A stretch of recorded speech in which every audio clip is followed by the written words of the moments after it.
Okay, welcome everyone to the Canarian International Meeting of Alcoholics Anonymous. My name is Mossy and I am an alcoholic.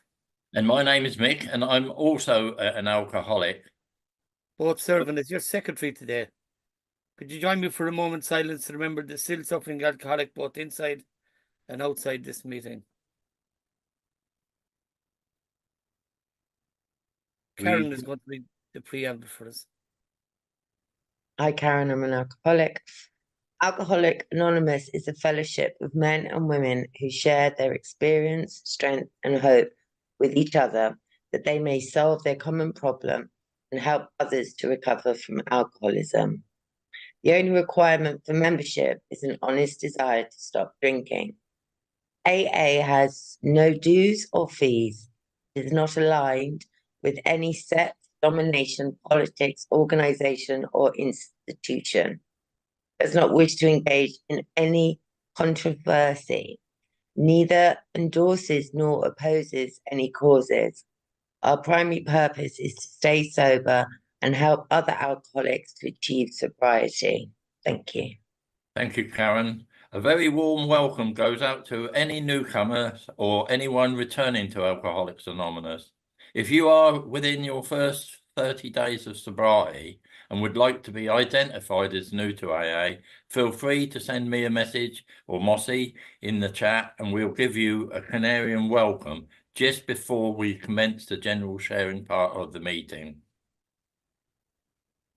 Thank you, Mick. And at that, we're going to hand the meeting over to Jimmy S., who's coming all the way from Breda in the Netherlands. One of our resident old-timers facing the firing line according to Mick, but there you go. Take it away, Jimmy. You got 45 minutes to do your thing. And looking forward to hearing your story today. Thanks a million, Jimmy. Thanks, Mossy. My name's Jimmy. I'm an alcoholic. And I'd like to start off with a very short piece from the big book to put me at ease and put me in the right place before I started my story. And it's from page 87, the bottom of 87. It says, as we go through the day, we pause when agitated or doubtful and ask for the right thought or action. We constantly remind ourselves we are no longer running the show, humbly saying to ourselves many times each day, thy will be done. We are then in much less danger of excitement, fear, anger, worry, self-pity, or foolish decisions. We become much more efficient. We do not tire so easily, for we are not burning up energy foolishly as we did when we were trying to arrange life to suit ourselves. It works. It really does. So that I read that for myself, to put me in the right place, because I can, from nature, I'm somebody who likes validation from other people and become quite offended if I think that people don't accept me or ridicule me or laugh at me or whatever. And that's been a constant thing through my life. I guess today it doesn't have the same effect, but from a very young age, this was a great difficulty for me, which eventually was relieved at 12 years of age when I took my first drink. At 4 years of age, my mum made a small pants from me from cloth from a suit from my father. So I felt very privileged to have this material from my father's suit, which was replaced by a new one. So they made this pants, my mum and a neighbour. And I wore it with great pride, and I had to march up and down in front of the house, and my mum and her friends stood on the doorstep, and I had to twirl around and show them. But in the course of this fashion show, the stitching in the trousers tore, and instead of being a pants anymore, it became a little skirt. But of course, my mom and the other lady, they fell around laughing, But I was disappointed because my new little pants was destroyed, and on top of that, they were laughing at me, And I didn't forget that, for many years. my mum and that neighbour laughing at me, I had a type of a resentment up till my 20s at some stage, you know, or if I got an opportunity to hurt them in some way, whether it be verbally or whatever, you know, I did that. So that's how I was. Being laughed at or being ridiculed, as I felt, was always a problem for me. Telling my life story is something that I don't do very often. When I got sober in Ireland at first, almost every meeting was a speaker meeting. So at various times throughout my first and second year, I would have been asked to tell my story. And I did that. But since I came to the Netherlands, most of the meetings would be topic meetings, step meetings, tradition meetings, which would be preceded by a reading from the literature. So telling my story, I don't do it very often anymore, you know. Now and again throughout the course of the year, I would be asked. So when I'm sitting here telling my story now, it's new, basically new to me. I don't know if I've done it this year already. I can't really remember. I'll start off with my youth. You know, I came from a family where my mother and father. I lived in a house with my mother and father and my sister. But neither of my parents drank alcohol. My sister didn't start drinking alcohol until after I had started. But I felt because in our village of 50 people, there are 50 houses. There were 50 houses in our village. So I think there were about 300 residents in the village, you know, at that time. And from my experiences of going to school and listening to my classmates, it always seemed exciting when they spoke about going to the pub with their father and about being with their fathers. And I really missed that, you know. I felt I lived in this boring old family where nobody drinks and we don't have parties as such. And I thought I was missing out on something, you know. Despite the fact, looking back now, I mean, my parents were wonderful parents who, on a limited budget, to say the least, gave my sister and myself a wonderful start in life. But nonetheless, because of I believe my inherent alcoholism, I believe I was born with tendencies for alcoholism. My genes, my DNA included it somewhere along the line. And not to the extent that it was in any way visible as regards using alcohol in those early years, but my mentality and my actions and reactions to situation, my moods, how quickly I could go from being ecstatic to being upset by a lack of attention, you know. I remember also at a very young age when an old aunt and uncle were looking after us. He was the station master in Port Arlington, and we were in his house. My sister had a new doll for her birthday, so she was the center of attention. And I felt left out, you know, I'm not getting any attention. I was probably around 4 or 5 at the time as well. But because I couldn't get any attention and this doll was the center of attention, I remember breaking the head off the top of the doll, you know, for attention, so that I would be the center of attention. And for me, being the center of attention, whether that was because I was positive and nice, or whether I had to gain attention by misbehavior, you know, it didn't. The need of attention was stronger than any fears or concerns about the repercussions of my behavior. As I said, I found my family boring, you know, listening to all these stories, and I quite often stood around watching the older guys, the teenagers, you know. I watched when they played football, and I stood behind the goals and ran after the ball, and I was excited by these older guys. And when I was before I was a teenager, at 12 years of age, I was outside a dance hall in the village watching a group of these guys drinking alcohol, drinking Guinness out of bottles, you know, and I was watching them and standing to one side, and then one of those guys caught a hold of me. My father was actually his supervisor where they worked. So, I mean, our family was known they don't drink, you know. And this guy caught a hold of me and poured Guinness into me. And I can tell you, I didn't struggle in any way, you know. I was so pleased. I instantly felt as if I belonged to the rest of the village now, and I'm in the company of these other guys and I'm part of something. And that was at 12 years of age. And from that moment, every opportunity I got as a young teenager to drink alcohol, I drank it, you know. I began to get a summer job. I worked with my grandfather on the buildings, and we worked on Saturdays at that time. And on the way home on Saturday, I was with one of my uncles who like myself, quite liked to drink at the time. So on the way home on Saturday, we called to every pub between Tala and Montstreven, winding and twisting and winding to pubs. And they gave me a bottle of Guinness, you know, when we went into a pub. And I loved it, you know. I really lived for Saturday. And I eventually I left school at 16 years of age and I became an apprentice electrician.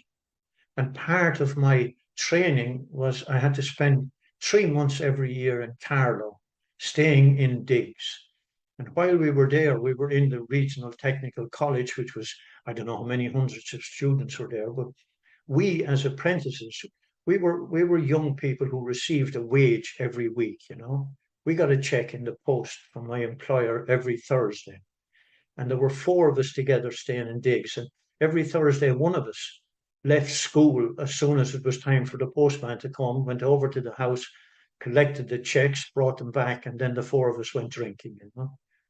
And by this was on Thursday, and quite often on Friday, I had no money left going home. You know? At this stage as well, I had also met a girl at this stage who liked me, you know. This beautiful girl whom I met every day when I was going to secondary school. We were in different schools we passed by, and I met her at a disco at the time, a hop as we used to call it, and I kissed a girl for the first time or something, you know. And she liked me was the biggest thing ever, you know. This was somebody who actually expressed the fact that she liked me and showed it in her behavior, and that was it for me, you know. That was it. There's no need to be searching anymore for anybody, you know. I have this beautiful girlfriend. Many of my friends are envious that I have this beautiful girlfriend.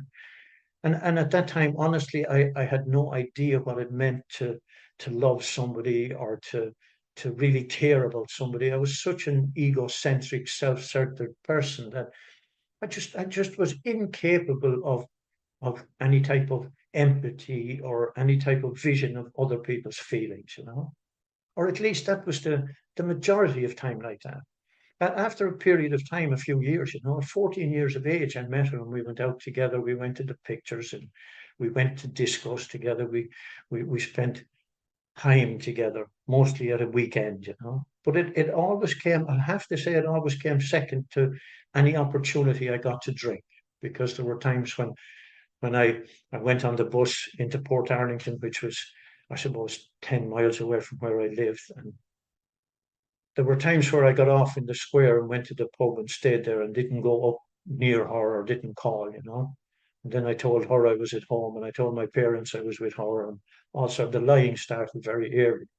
But at a certain stage, then I felt as if I'm missing something, you know. Far away fields are greener, you know. Maybe there are nicer girls or more exciting girls or something. But at the time, I didn't have the courage, or I wasn't capable of saying, look, I don't want to be in this relationship any longer, you know.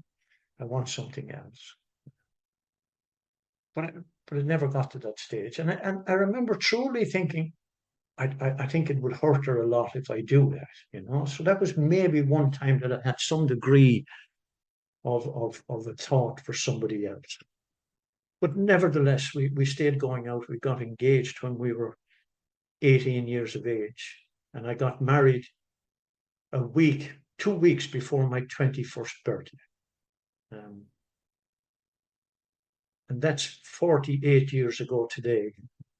And we're still married. You know, we've known each other for 55 years. You know, I find it amazing. You know? I don't know how that lady stuck me for so long, you know, because she was beside me through the worst of my behavior, you know, worst behavior, to how I treated her and how I treated the rest of my family, how alcohol treated me, you know, what alcohol did to me, you know, turned me into an animal, you know. I was a very fearful young boy who learned at an early age accidentally I hit somebody without even thinking about it, and I saw that this person was afraid of me. So that was my lesson as regards how to deal with fear, you know. If I'm fearful, I become violent, and it seems to transfer my fear into the other person, you know. Because the more violent I am and the more I behave like an animal, the more people are afraid of me, and the less need there is for me to be afraid. And my use of alcohol encouraged that type of crazy thinking, you know, encouraged that type of behavior for a number of years. As I say, I had my first drink at 12 years of age. And I stopped for the first time about 18 years of age. And I stopped because of shame and guilt, which was a consequence of my behavior at the time. And I felt I have to stop, because what will people think about me? And I'm the worst person in the world, or whatever, you know. And I stayed stopped for a few months, I think 2 to 3 months, I can't remember exactly. But of course, in a period of time, then I began to think, well, it really wasn't that bad, you know. And my alcoholic head was able to convince me, in whatever way, that my drinking was not the cause of the consequences which that had happened at that time, you know. And that was something that repeated itself from the time I was 18 until I arrived in AA at 31 years of age.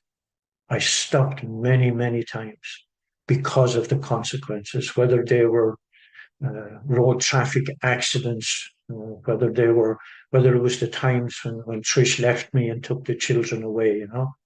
I stopped, and I stayed stopped until I felt that I had remedied the situation, I had fixed things, you know. I often think that even in the course of an argument where Trish wouldn't speak to me for a week or for a period of time, inevitably, the first time that we made love afterwards, I was away again, you know. I believed that my relationship is right now. She's not going to leave me again. And I started to plan my next drink, whether it was the same day or a week after, but I started planning it because things were fixed. I've written down some notes here because chronologically I can go all over the place when I'm talking. Sometimes I just get carried away. So I wrote down some things here just to keep me on track so that I don't lose you all in the course of things. I've talked about my beautiful girlfriend at 14 years of age, you know, and about how that happened. How over the years there were many times that being unfaithful for me was behavior which didn't include staying away from home or having sexual relations with other women, but were times when I spent time with other people and became emotionally attached to other women to the extent where I neglected the needs and the wants and the emotional needs of my wife. I was extremely fearful in all those times as well, you know. I always seemed to be behaving in ways that I was afraid I was going to be caught, you know, if it had to do with relationships or if it had to do with stealing or anything. Everything, my life seemed to be riddled with fears of being caught or being found out, you know, that people will really know who Jimmy is and how he behaves. Because I knew myself and believed how bad a person I was. And my biggest fear was that anybody else would know what I knew about Jimmy. So I had to put on these fronts and behave in ways that I thought people expected of me. And my behavior was suited to the company I was keeping and what I believed their expectations of me were. I mean, I was the secretary of the Parents Teachers Association in the primary school when my children were at school. And at that time, we didn't have computers. I took the minutes of the meetings by hand, you know, handwritten notes. And the parish priest at one time, who was the chairman, praising me for what I was doing and how I did it. And I would feel so proud of the praise that I would receive for something I had done. And then on the way home, I would leave the school and I'd go into the bar, And then I would meet some of the people whom I drank with, and some of the people whom I was involved in various behaviors with, and they would praise me for being violent towards somebody, for hurting somebody or whatever. And I would have the very exact same feeling from the praise for hurting somebody as I would have for writing the minutes of the notes by hand in a way that the priest would praise, So the feeling was the same in both cases, which later on I discovered, and I know now, that I didn't know who I was or what I wanted or what my principles were or what I considered to be my norms and values, So this is how my life was. And as I said, I stopped drinking many, many times, Traffic accidents, people being seriously hurt, Not always as a result of my drunkenness, but in the company of drunken people, the same as myself, whom I encouraged to drink with, where young children were injured in traffic accidents, where people wound up in hospitals, where I never wound up in a hospital myself. My father came across one of the accidents I was involved in, and people were seriously injured lying on the road. And I was sitting on the bonnet of a car with a bump in my forehead and a sore hip or something. I don't know, but I know there were a lot of people there attending to the needy at the time. And I felt sorry for myself because nobody was looking after me. I can remember sitting on the bonnet of the car almost in tears because I'm getting no attention, No empathy for the people who were seriously injured, My father was there at the time. I remember him coming across that accident, and I had no knowledge of how things like this affected him.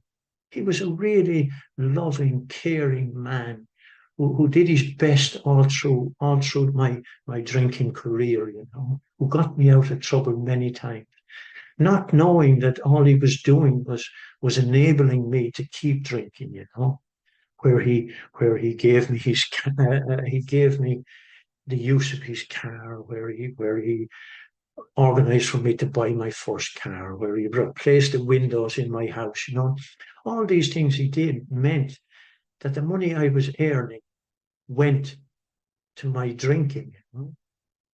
My parents bought clothes for my children, and I knew that, My parents bought shoes for my children, so I drank the shoe money and the clothes money, My parents, if they left on vacation, we lived next door to them, We lived two houses under one roof.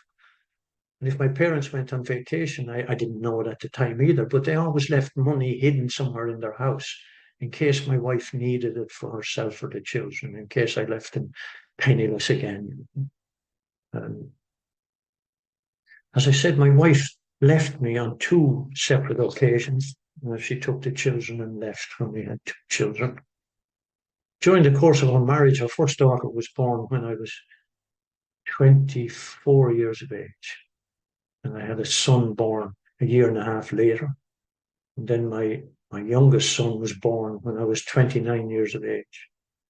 And I took no part in raising them when they were young, My wife looked after our three children and looked after me as well, because I was a big baby at the time. I had no understanding of parental responsibilities or anything else. My primary purpose was to drink at the time, But if anybody had to say to me at that time, that drinking is more important to you than your wife or your children, I would be prepared to fight about that. But it was the truth. But I couldn't accept it or didn't want to accept it.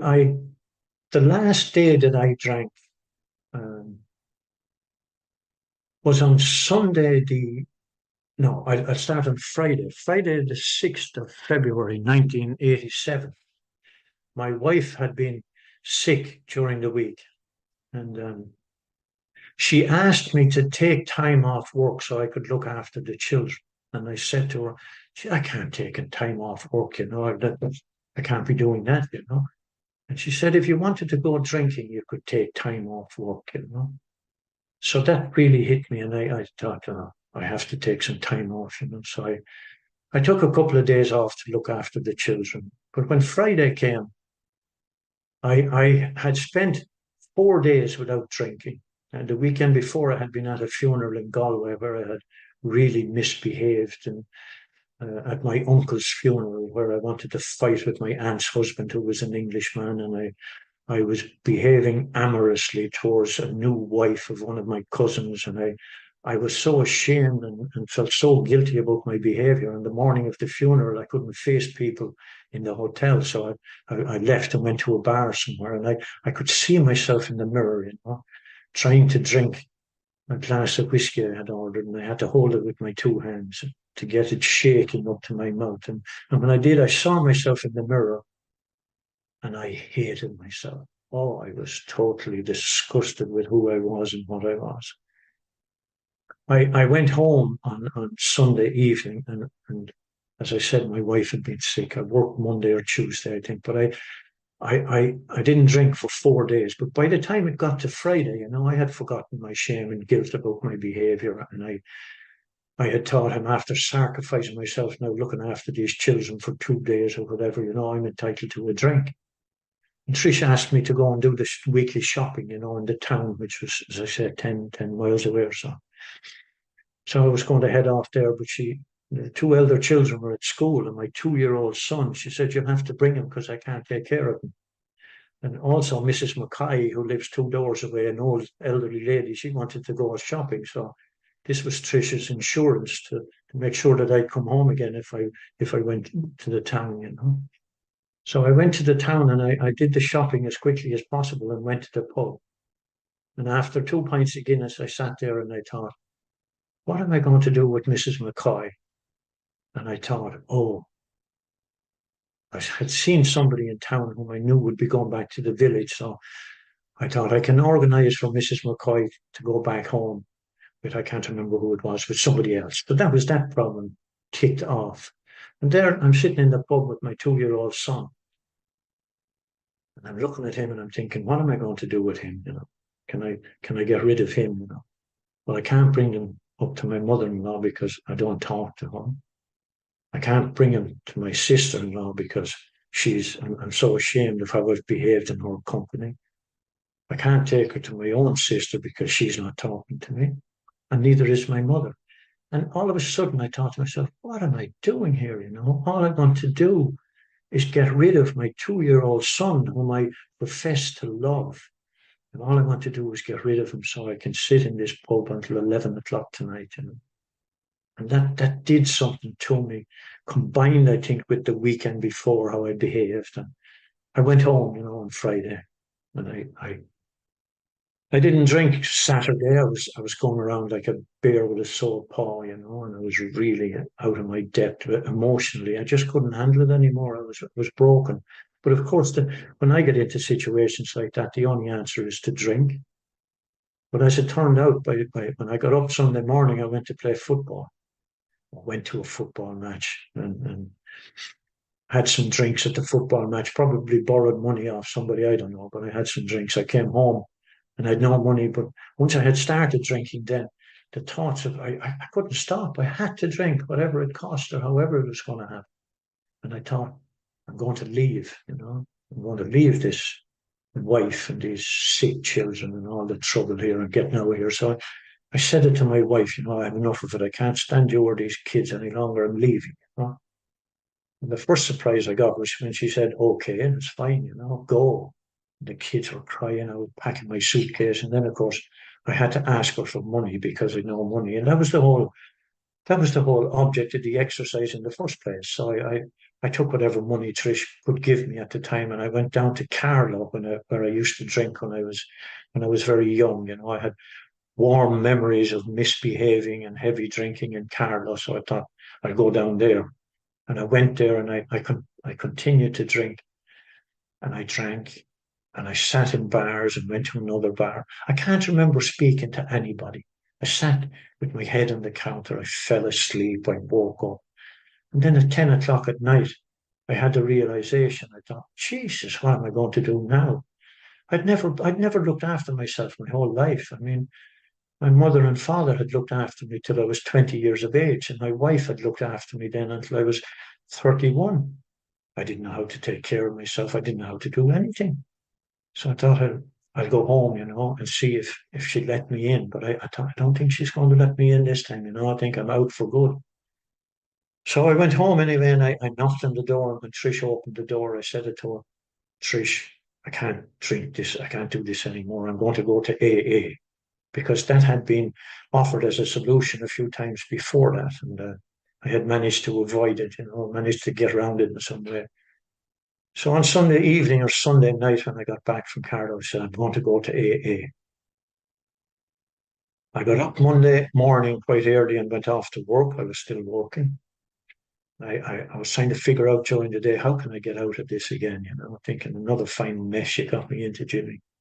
I went home on Monday evening and I managed to make some excuse to say I'm too tired, or I don't feel well. I can't go to a meeting this evening. It's a long way away. It's 20 miles to Portlaoise or whatever it was. So I managed to stay at home. Went to bed, I think, on Monday evening. Tuesday, I got home and I sensed that if I don't go to an AA meeting, it's the end of story as regards my marriage or living here or whatever. So I got dressed up, of course, in my best clothes, so that those alkies wouldn't think I was like them or anything, that I was quite a respected member of society. I was going to a meeting a long way away from home where nobody knew me, so I got all dressed up. And I went to this meeting. It was supposed to be in the madhouse in Portlaoise, And I went to the madhouse in Portlaoise, and of course I couldn't ask at the reception about Alcoholics Anonymous, because what would they think of me? So I wandered around the madhouse in Portlaoise, listening at doors to see if I could hear anybody talking about Alcoholics Anonymous. And as it turned out, I didn't, of course. And then I saw some guy with a white coat and a stethoscope, and I asked him, oh yeah, he says it's upstairs in room 219 or something. So I sneaked up the stairs and went there, and there was a notice on the door. It said, the meeting has been moved to the loft behind the parochial house. So I remember coming out of the madhouse and standing at my car and thinking, oh, am I going to do this? It's getting late now. This meeting will be started already, and I really don't want to go. And then I thought, but I have to go, I have to have some evidence that I've been there. So I went to that meeting with the full intention of, if I can find something with AA written on it, some type of a book or an advertisement or whatever that has Alcoholics Anonymous on it, I take that and go. So I went to that meeting in the loft behind the parochial house in Portlaoise on the 10th of February. And I walked up the stairs and I sat in at the back door. And I looked around to see if I could see anything with AA written on it. And there were about 40 people at this meeting, and there were two of them sitting up at the front, and all the literature and pamphlets were on a table beside them. So I would have had to walk up through the crowd. So I thought, I'll sit here quietly until I get an opportunity to get at this literature. And while I was sitting waiting, I was sweating, I was really felt nervous and afraid. And my reaction, as I say, to fear was always violence or aggression of some description. And I often think back, if anybody had to say boo to me that night, I would have jumped up and ran out, or I would have started an argument or a fight with somebody. But as it turned out, nobody did. And halfway through the meeting, there was a guy called John from Ballyraggart in Kilkenny. He was telling his life story. And he mentioned a passage from a page 151 in the big book, the morning after the night before. Terror, bewilderment, frustration, and despair. And something happened in my head at that moment. I remember thinking to myself, Jesus, Jimmy, the only problem you have is you're an alcoholic. I used to think I drank because I had 100 problems. I was married to the wrong woman. I had 3 sickly children. I was in the wrong job. I lived in the wrong country. The wrong political party were in government. All these terrible problems I had. And I drank because of that.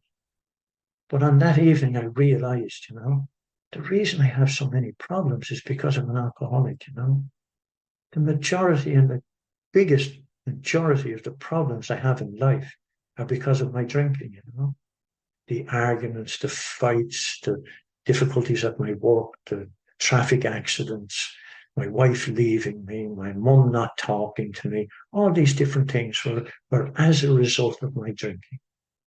From that moment until today, I haven't had to take a drink again. I was 2 years in AA before I realized I had had a spiritual awakening. You know, I used to hear guys talking about spiritual awakening and reading Bill Wilson's story, you know, about flashing lights and whatever not. And I never had any of that, you know. I didn't see any flashing lights. And then I realized after about 2 years, if it's not a spiritual awakening, you know, you go to an AA meeting to steal something, and you haven't had a drink since, you know. Something must have happened, you know, and something did happen. I surrendered was the big thing, you know. For the first time in my life, I admitted to myself that I was defeated. Alcohol, I'm powerless over alcohol. I can't in any way drink alcohol because I had stopped so many times for various periods of time. And I invariably started again. And as soon as I started, the progression of my drinking, it got worse and worse, whether I had been stopped for a month or 6 months, whatever. The minute I started again, boom. I started drinking one time after 6 months of not drinking. No AA, but not drinking, you know, and working 12 hours a day and building an extension on my house at the same time and keeping myself extremely busy so that I didn't have time to drink, you know. I was always thinking about it, you know, reflecting on how wonderful it was or thinking about how wonderful it will be, you know, and now maybe I have enough money to drink. But after 6 months of being stopped, I went one day, I was building an extension on my house and a carpenter was helping me with the work. And I went to pay him. But of course, I was a big shot that time. I had money in the bank and I had a checkbook, you know. So I wanted to change a check to pay this guy for the work he had done. So the only place you change checks, of course, is in a bar. So I went into a bar, I wrote a check, and I ordered a pint of Guinness for this guy. And I'm sitting talking to him outside the bar, just sitting down somewhere, and I look across, and the pint of Guinness for him was filling up, you know, and it looked beautiful, I thought. And I said to the barman, John, will you put on one of those pints, another one of those pints, please? That was at 2 o'clock on a Saturday afternoon, and the police dragged me out of my car at 11 o'clock that night, steaming drunk on the side of the road, asleep in the car, you know. And that's how quickly it went. In the meantime, between 2 o'clock and 11 o'clock at night, I'd been in a fight somewhere. I had attacked or had abused one of my cousins as well, whom I had accused of some wrongdoing.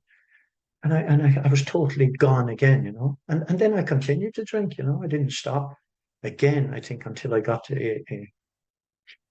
My journey in AA has been my first 2 years, as I say, I was going to meetings in Ireland, around the area of Portlaoise, Port Arlington, Kildare, Newbridge, Naas, around that area, Tullamore. And I really went head over heels for AA, you know. I went to meetings almost every day because I felt safe and secure. Not safe and secure from the rest of the world, but safe and secure from myself and my alcoholism. Because up till that time, I never felt as if I never recognized the damage that alcohol had done to me and was doing to me and how powerless I was over it. So being at AA meetings regularly kept me reminded of what it was like, you know.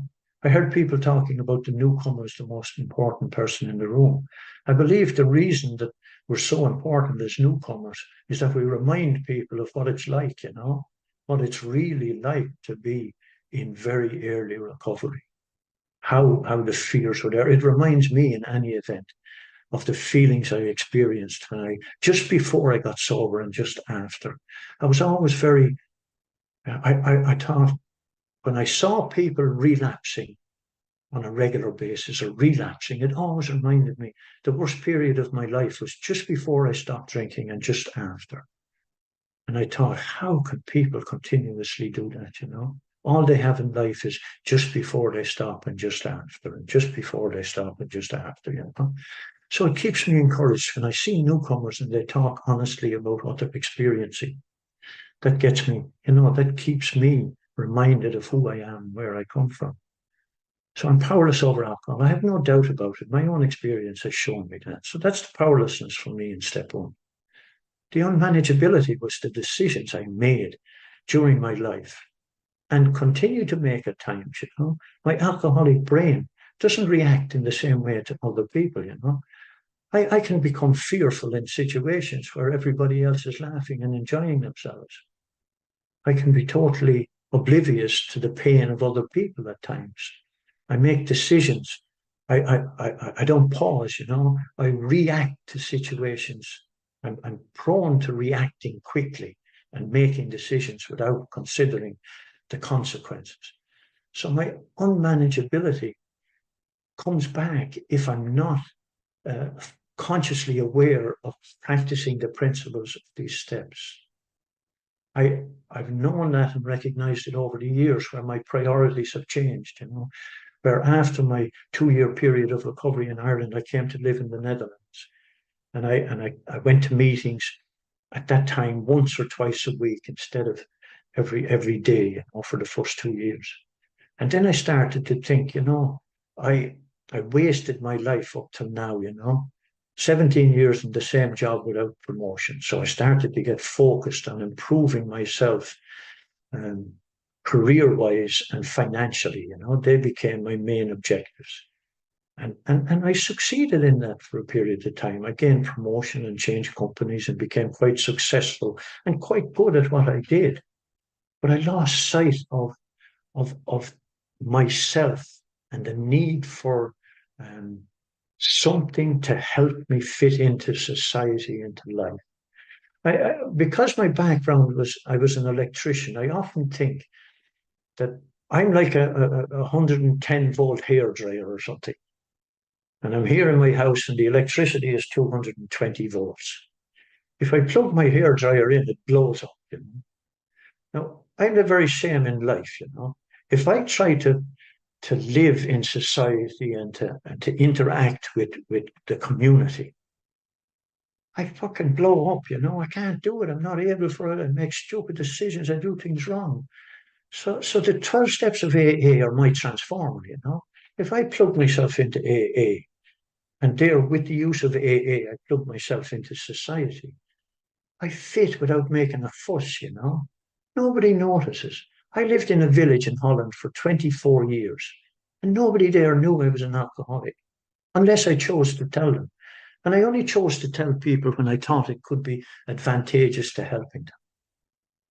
I did at times tell people in my work that I didn't drink. You know, I used to tell stories because I was traveling all over the place at the time, and I tell stories, and they were telling me how wonderful I was. You know?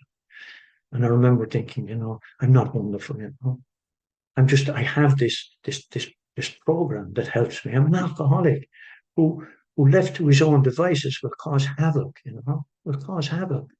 So I've learned through my experiences in that village where I lived for 24 years. I had one episode where one of my neighbours on New Year's Eve in Holland, everybody lights fireworks, you know, the whole place lights up. So on New Year's Eve, I bought, of course, being an extravagant alcoholic, I bought 2 weeks worth of fireworks to let for the children to let them off, you know. But you're not allowed to do it till 10 o'clock at night, you know. But I thought some of my children would be going to bed early, so we'd light some early, you know. And some of the neighbours had young kids. So I'm showing off with all these fireworks and lighting them. And one of the neighbours came out and he said, hey, you have to stop that. You're not allowed to do that before 10 o'clock at night. And thank God I was in AA because I said, I'm sorry, sir, I know that, but I thought I'd do it for the children. We stop now. But I thought to myself, if I wasn't in an AA program, that man was in serious trouble, you know, for making me feel stupid or degraded or whatever. I would have been putting fireworks down his chimney or in through his letterbox. Or I'd be causing him havoc in somewhere or another, you know. But thank God for AA, you know. The greatest benefits of AA for me personally are far outweighed by the benefits for society and other people. Because Jimmy, with his untreated alcoholism, is capable of causing more damage, pain, and discomfort in the lives of everybody around me. starting with the people closest to me and extending to the people in the street and the town and the country for that matter, you know.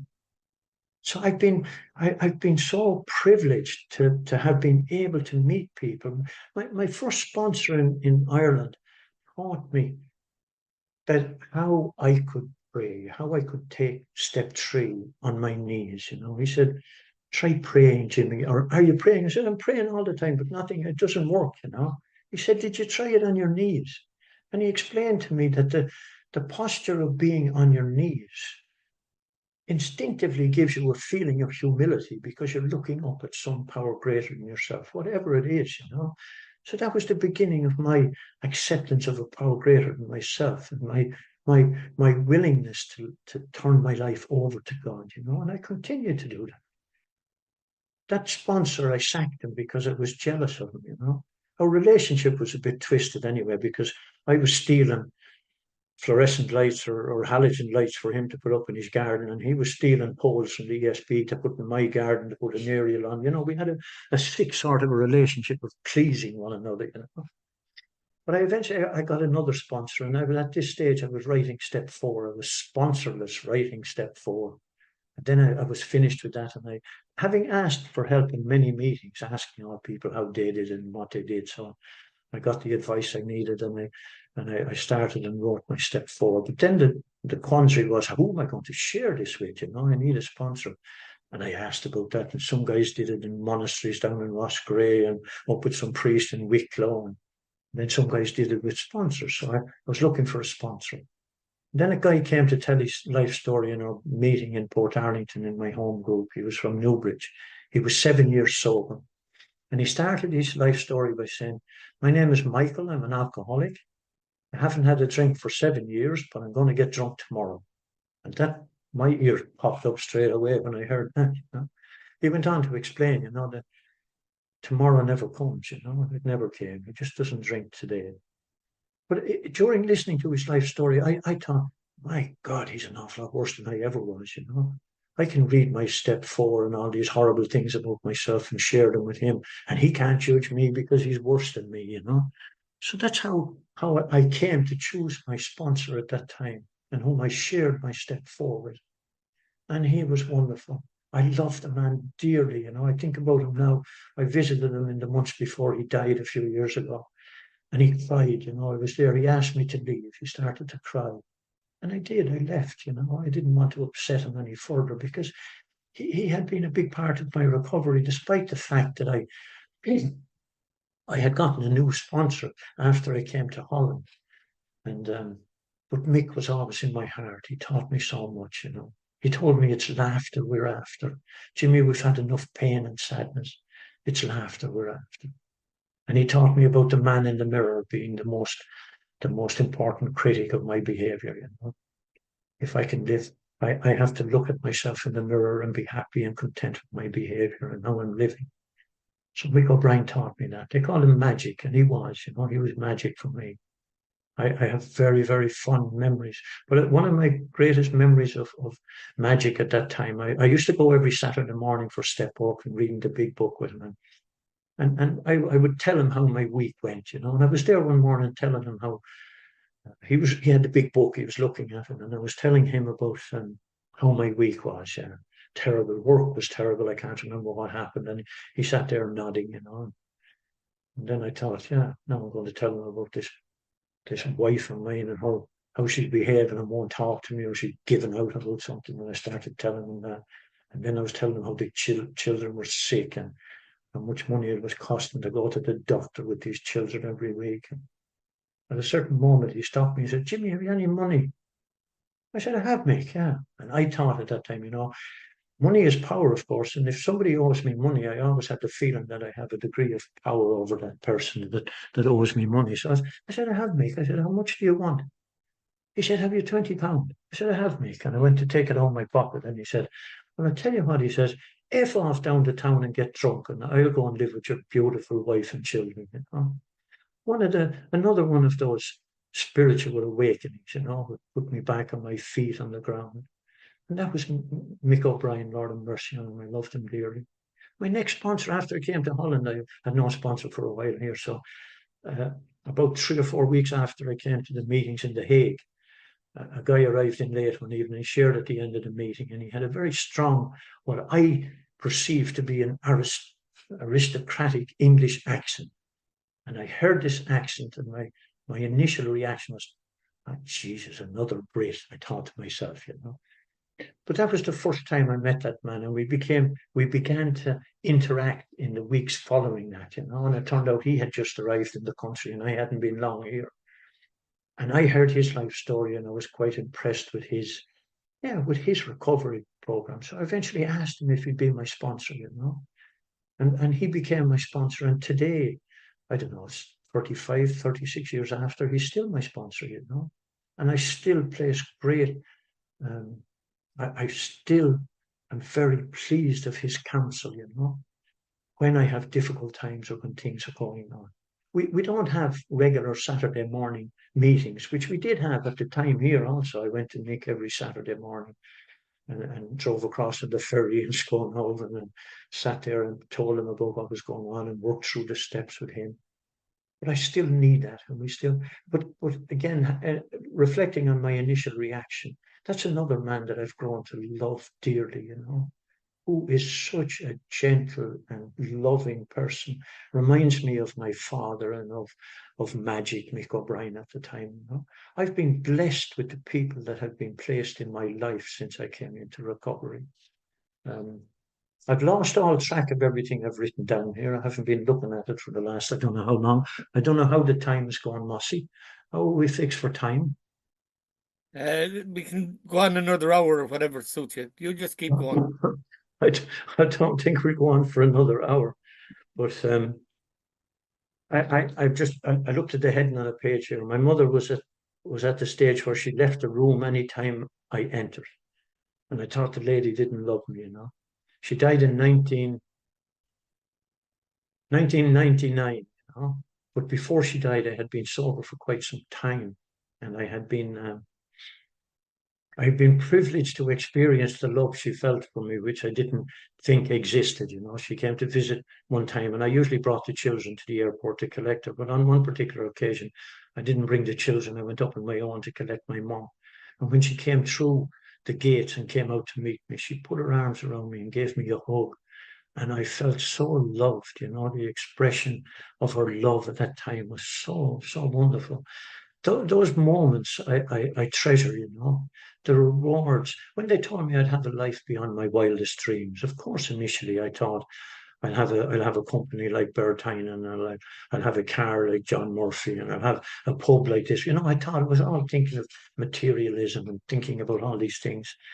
But what I have is the ability to accept love and to feel it. But I've also been granted the gift to love people, you know. I know how to love people today. I know that I'm willing to do that as well, because I know how important and valuable it is to any human being, not just alcoholics like us, you know, who have not been capable of receiving love for so long. And I can do that today, and I feel it, you know. I know it. I enjoy taking young people through the steps, you know, people new to AA, and I love watching them flourishing. And I try and keep it as simple as possible, you know. I try to give them the love that was given to me, and not to judge them and feel as if I have to be authoritarian and telling them what they have to do and how they have to do it, you know. I tell them what I did and what my experiences was, and I watch them blossom, you know. Some of them think that's stupid, Jimmy, and they're gone again, you know. But it doesn't matter, you know. The rewards of seeing somebody getting well in this fellowship is unbelievable, you know. It's one of the promises that I read in the big book, you know. It's one of the greatest things that we experience. I think I'm about all played out now. I have another 10 or 12 pages here, but I'm not going to bother with any of that. This is who I am and where I am. So I'm so grateful to you people for being here this evening. You know, this means more to me than I can tell you. This keeps me reminded of what I need, where I came from, what the values in life can be, and also the knowledge that I need to continue learning. You know, there's a lot left to experience and to learn. I'm sorry, this is definitely finished, but I recently realized, you know, I retired 4 or 5 years ago, And I'm in a phase of my life now where I've discovered my whole life, I was in particular phases and I always had a goal at the end, you know. When I'm an apprentice, I want to be finished my apprenticeship. When I'm working in this company, I want to get to that level. When I'm building a house or doing that, I want it to be at that. So there was always a goal. And I thought recently, you know, here in this phase of my life, what's my goal, you know? All I can see is that I'm going to die at the end of this phase, you know. So it makes me realize the important thing about this phase of my life is to live in today, you know. The goal in this phase of my life is to enjoy every day as it comes and make the best of it, you know. So once again, thank you all. Thank you. Thank you, Jimmy. That's beautiful. Thank you for sharing. And I identified with lots, you know, I blamed everyone else for my drinking, you know, and I was in the meeting and I said to them, I drink because I got all these problems. And a person said to me, no, Mick, turn it the other way round. You have these problems because you drank. Mossy, over to you. Over to me. Jimmy, thanks a million. That was fantastic. You had me once you said you started drinking at 12. Just that feeling of doing anything to get attention. And for me, it was good or bad attention. It just once I got attention. And the whole thing getting sober, I could identify with virtually everything that you said. And I loved, you know, your sober story. But I have a great whole life, you know. I woke up this morning, I'm full of gratitude for being alive. I bumped into people like you who was willing to take the time out for me, and to show me the way. And I thank you for your friendship. There was 28 of us on here at one stage. Quarter of them were all old timers, all over 30 years old. And Sandra's going to read the promises for us. Over to you, Sandra. Thank you. My name is Sandra and I'm an alcoholic. If we are painstaking about this phase of our development, we will be amazed before we are halfway through. We are going to know a new freedom and a new happiness. We will not regret the past nor wish to shut the door on it. We will comprehend the word serenity and we will know peace. No matter how far down the scale we have gone, we'll see how our experience can benefit others. That feeling of uselessness and self-pity will disappear. We will lose interest in selfish things and gain interest in our fellows. Self-seeking will slip away. Our whole attitude and outlook on life will change. Fear of people and economic insecurity will leave us. We will intuitively know how to handle situations which used to baffle us. We will suddenly realize that God is doing for us what we could not do for ourselves. Are these extravagant promises? We think not. They are being fulfilled among us, sometimes quickly, sometimes slowly. They will always materialize if we work for them. Thanks for letting me do service. Thank you, Sandra. And I'd just like to thank my partner in crime, Mick the Ferret. Kathleen is the timekeeper. Sandra for the promises. Karen for the preamble. Zoom for bringing us all together. And Jimmy, thanks a million. That was just a fantastic share. And I'm looking forward to breaking bread with you in a couple of weeks as well. And we'll have a bit of crack. And the yellow card. Who you see here? What you hear here, When you leave here, let it stay here. there And you go. that's not the blue card, that's the yellow card. Yeah, that's what I said. The yellow You said card. blue. No, it's yellow, Mick. Yellow. Blue. Blue. Blue, electric. Oh, you got me going wrong way. You said blue and it's yellow. I said yellow. Know. I don't know. I don't know. There you go. There's the yellow card. It's yellow, Mick. Who you see here? What you hear here? When you leave here, let it stay blue. here. You'd have to screw it up. We were doing so well. But there you go. Made me dog laugh now. Oh, dear God. That's it. Chat will be enabled as we close the meeting with the Serenity Prayer, with the mics open. And Jimmy, will you lead us out, my friend, with the Serenity Prayer? Sure. My name's Jimmy. I'm an alcoholic. God, grant us the Grant me the serenity Serenity to to Accept accept the things we cannot cannot change. change, courage Courage to change to change the we things we can, can, and the with wisdom to know wisdom the to know the difference. difference. Bless you all. Well, Thank you, Jimmy. well, yeah. Thank you, Jimmy. Thank you, Jimmy. Thank you, Thanks, Jimmy. Thanks, Thanks, everyone. everybody. Have a nice Well, evening.